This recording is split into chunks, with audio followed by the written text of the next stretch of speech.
you need to know, children, for today's episode. Let's watch conservatives try to justify Worthington's Law. And that's what we're going to do today. Are you ready? You ready to dive in? I've got my seatbelt on here for this one. I think it's going to be a bumpy ride. Oh, yeah, it's going to be fun. So we're going to start with Dave Ramsey. We're going to go through him a couple times because he's a big proponent of Worthington's Law. He just doesn't know it.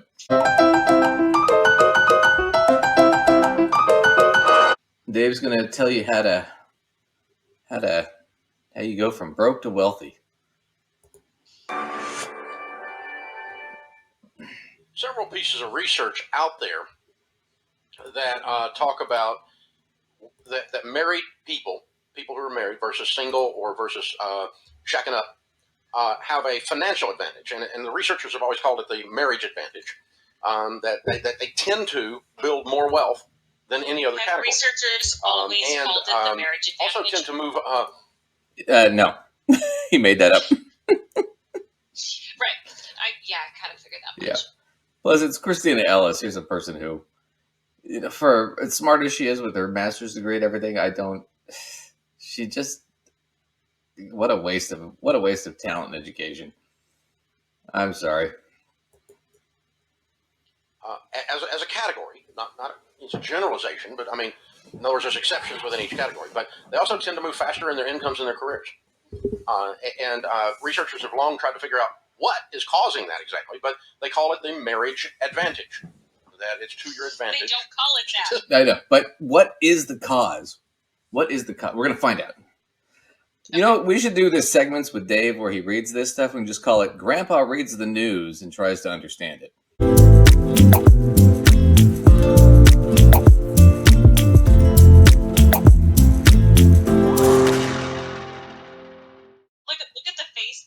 Start with his face making that face right there. I mean, you just paused it in a funny place, honestly. But that worked out well. We might clip this. I think with this. Yeah. Grandpa tries to read the news and understand what's going on with the kids today. And I have to tell you this marriage advantage thing. I know I'm getting stuck on just semantics here, but I have read so many personal finance books, and I have literally never heard one person talk about the marriage advantage and call that he literally just made that up. This is not a thing. Or he read it in some, I don't know, Wall Street Journal article, something. I don't know. I'm sure a person may have said that as a spin of phrase that they found sort of clever, like when they were referring to something in an article, and now Dave has decided it's this whole category or something. Oh no, it totally is. It's like it's a thing. If I make it up, it's a thing, Lacey. I could be, an Irish crooner. That could be a thing. Okay. Yeah, I could be a Dutch pirate. Avast me, mateys. All right, so let's talk about the marriage advantage, and let's apply it to Worthington's Law. Because we made that up. Which is now definitely a thing. We're making that a thing, apparently. It is a thing. We didn't make it up, but it's a thing. So I would say we didn't make it up, but if it really catches on, becomes a thing, we could be the reason it became a thing, not the reason it became at all. Well, I'll take credit for that.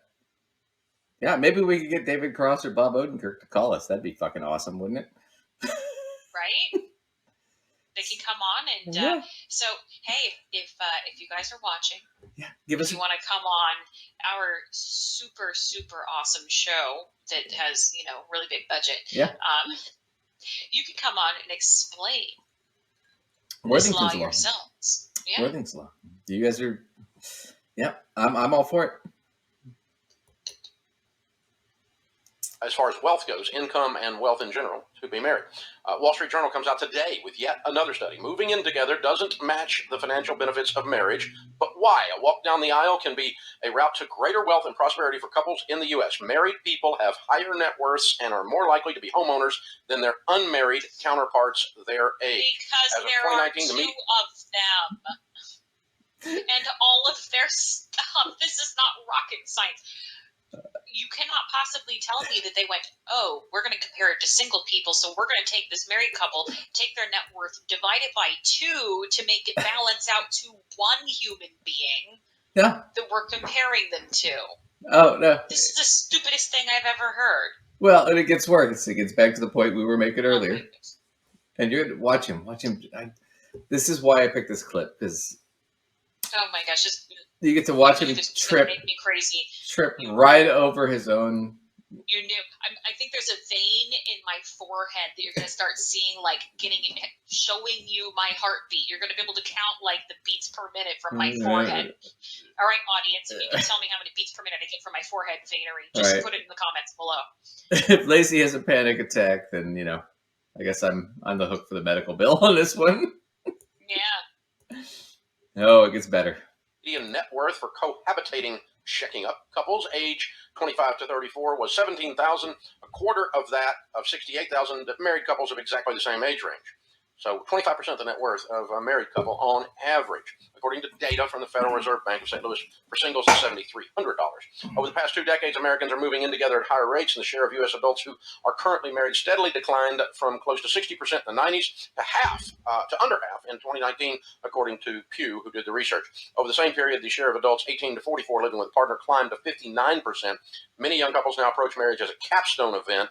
The sociology professor says, if you build an ark, the kind of cornerstone, blah, blah, blah, blah, blah. While there are legal and tax advantages to marriage, research suggests the financial security and long-term mindset of those who tie the knot may also be a powerful driver of wealth. More married couples pool their money, such as sharing savings accounts and investing together to achieve certain goals. Cohabitating couples are less likely to combine finances and investments. Working with 2 incomes and combining their investments to maximize compound interest can significantly increase a couple's financial prospects, the research shows. Simply put, married people may be more likely to be on the same page financially. And housing is one of the biggest factors in establishing a couple's wealth compared with single people and cohabitating couples. Married couples hold a larger concentration of housing wealth. They're more likely to own a home if you're married than you are if you're with a roommate. Socioeconomic factors play a role in the difference between married and partner wealth. The higher your income, the likelier it is you'll marry. Well, that would affect these numbers. And that'd be would it? The wealthier you are, the more likely you are to get married. Would that affect the numbers of why married people have more money? Would it?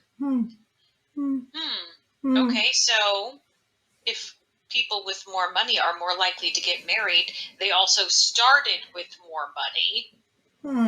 So we're comparing. So again, are we back to comparing people who already had more money to people who already had less money, and then deciding that marriage is what it's about when we were always comparing people with more money to people who always had less money? This goes back to the same point.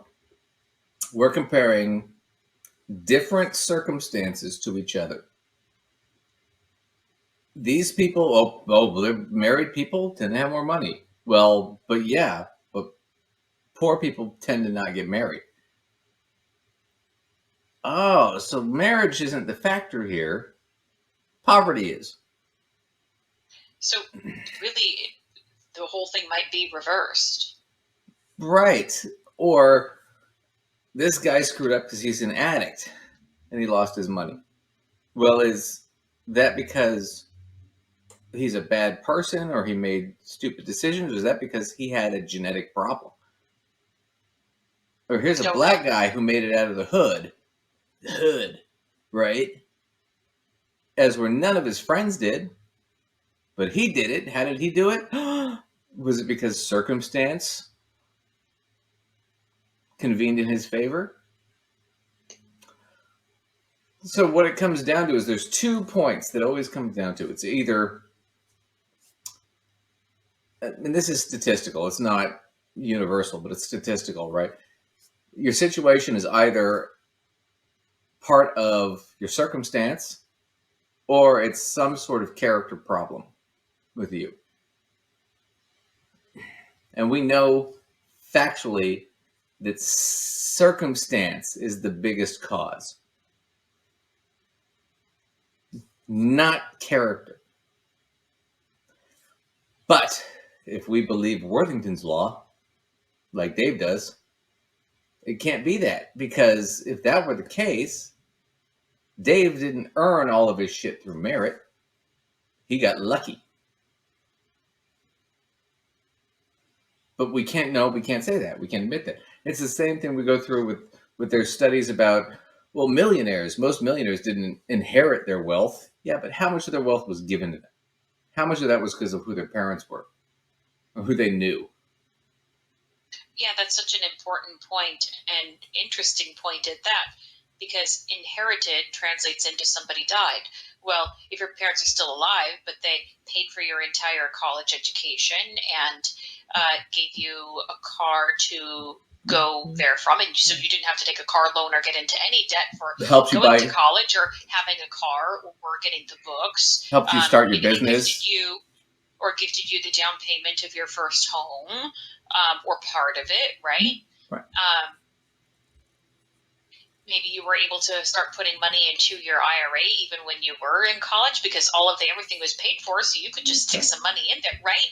None of that was inherited. And I'm not saying that's not you making some smart choices and not getting into trouble anyway, but you had a lot of help. No, and I'll give you a great example. My parents didn't become upper middle class until probably their mid 40s, because they were first generation to go to college. But I got a lot of help, and they had connections, right? And it's not like I'm super wealthy or they're super wealthy or anything, but I had a lot more advantages than the average person did. For example, I remember this. I remember I needed a reference for a job, and I called up a friend of my father's, and I asked him if he'd write me a reference.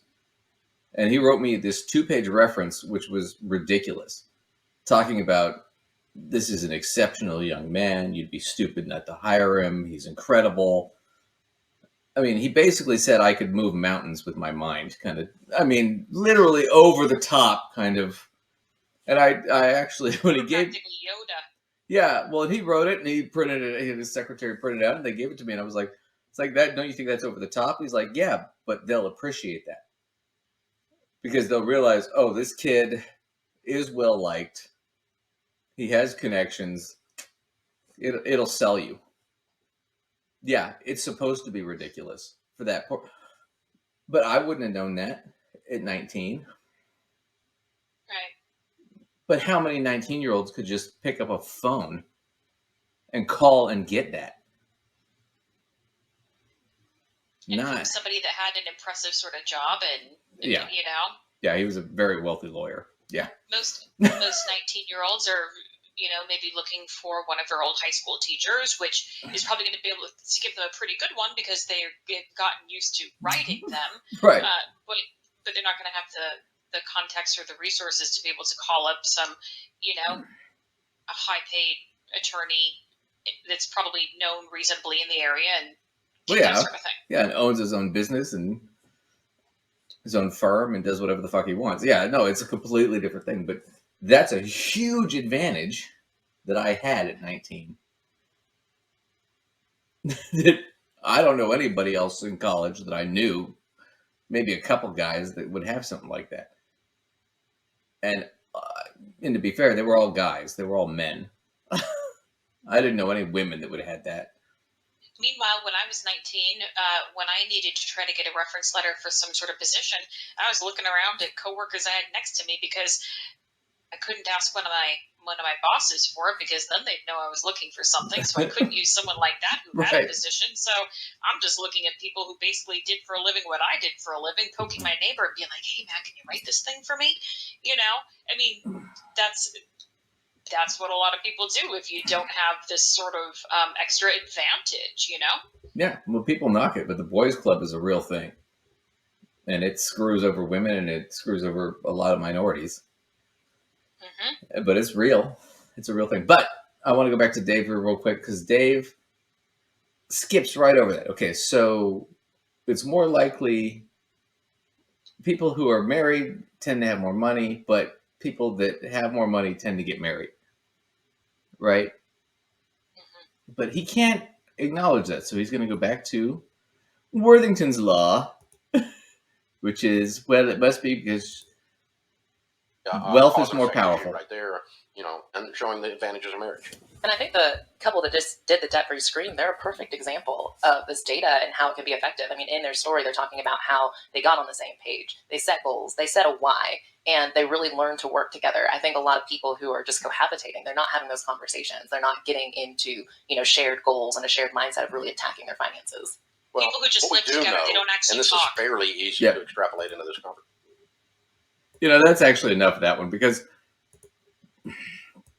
that's just the tragedy of this. I mean, Christina Ellis, this is what bugs me so much about her. They're just not having those conversations, Duncan. They're just not having them. Well, she grew up with a poor single mother. She got a Gates scholarship, went to college, and now she spends her whole life telling young girls that were like her, just get married and give up. That's what she does for a living. It's amazing to me. I'm not going to get too dark, but I would be, my parents would probably disown me at that point. If that were me. If I spent my whole life telling minority kids that were just like me, oh, well, just get married. Don't go to college. You can do it all in scholarships. And then you can be just like me, and you can work for a white guy who tells you how he's not racist every day. Incites you as his evidence. Right. And you can sit there and suck up to him and agree with every stupid thing he says. Welcome to reality. All right.